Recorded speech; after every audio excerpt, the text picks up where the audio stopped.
If we're honest, I believe in my soul that Georgia knows that Georgia is better than Herschel Walker.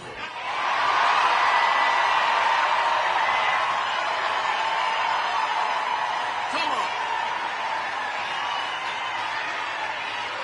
Georgia is better than Herschel Walker.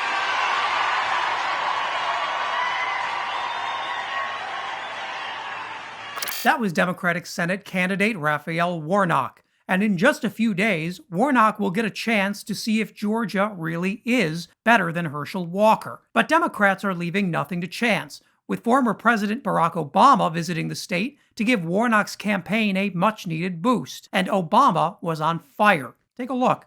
If Miss Cooper didn't get tired, then I can't be tired. If John Lewis, even in his 70s, wasn't tired, I got no excuses. I can't be tired. And if I'm not tired, you can't be tired. If the men and women who had to endure the sting of discrimination, the smack of billy clubs, weren't tired. Obama brought all of his rhetorical energy to a race that has been disturbingly close, despite near-daily campaign missteps by Republican Herschel Walker. And Obama had a clear message for the people of Georgia. It's time to put everything else aside and focus on voting, because Republicans will not make it easy. If you vote, if you get your friends to vote, and your neighbors to vote, if you do all that, not only will we re-elect Raphael Warnock,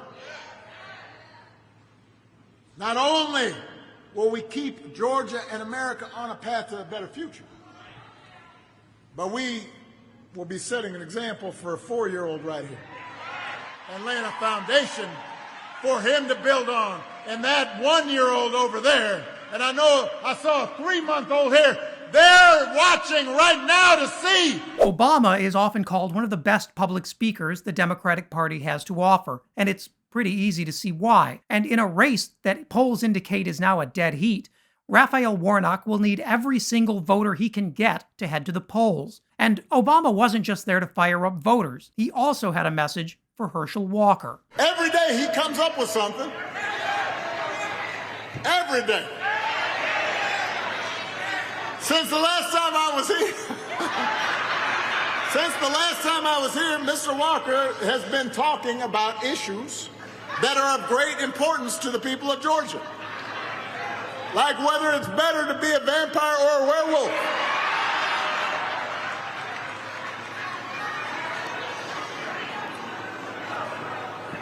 This is a debate that I must confess I once had myself.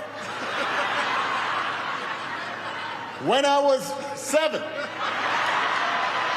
Now, I don't know if it's better to be a vampire or a werewolf. Let me know in the comments. I do know that it's better to have Barack Obama in your corner than Ted Cruz. And Cruz is about all Herschel Walker can come up with. In just the last week, both Donald Trump and Ron DeSantis have announced they won't come to Georgia to bail Walker out. And it isn't just Trump and DeSantis who are cutting and running. After taking a 5-day vacation in the closing week of the campaign, against the advice of his staff and national Republicans, Herschel Walker is struggling to keep pace. In addition, the Georgia Republican Party recently sent its voters a QR code to help them find their polling place, except that code didn't work.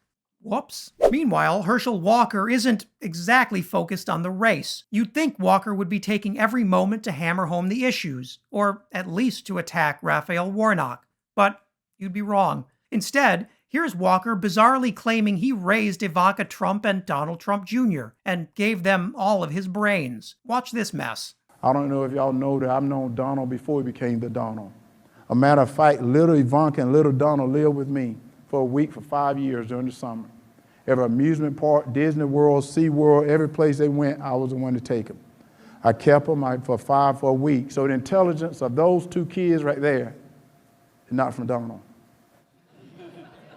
Yeah, I'm with him. Anyway. Now, I think I actually believe Herschel Walker here. That would certainly explain a lot about Donald Trump Jr. But while you're rolling your eyes at Walker's latest idiocy, Republicans are pumping tens of millions of dollars into his campaign. That includes $14 million from a Mitch McConnell-aligned super PAC. But all that money is no substitute for enthusiasm. And just like Raphael Warnock, Herschel Walker needs every single vote he can get.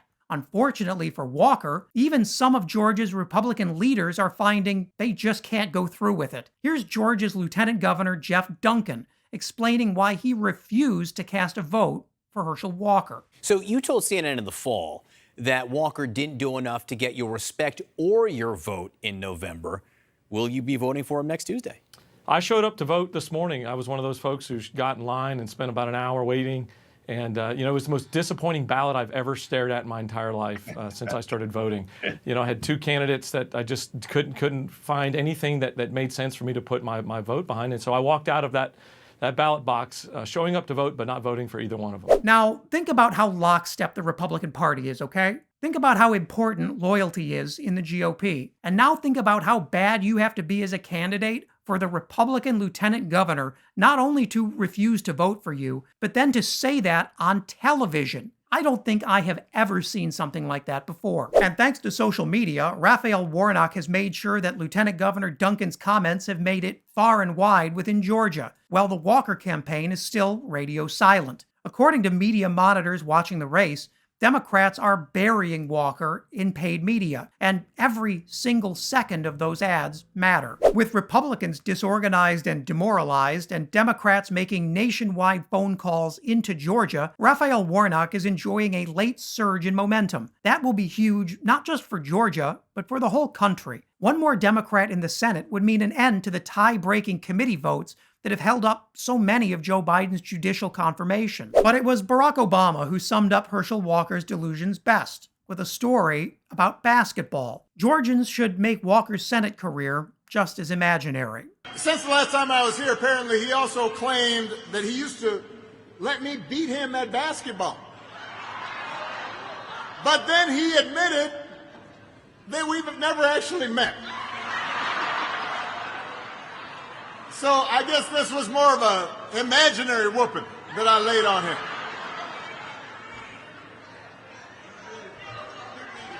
Now, listen, this would be funny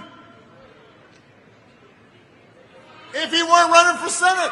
If you made it to the end, thanks so much for watching. Please leave a like and consider subscribing. And leave a comment below so you can let me know what I should cover next.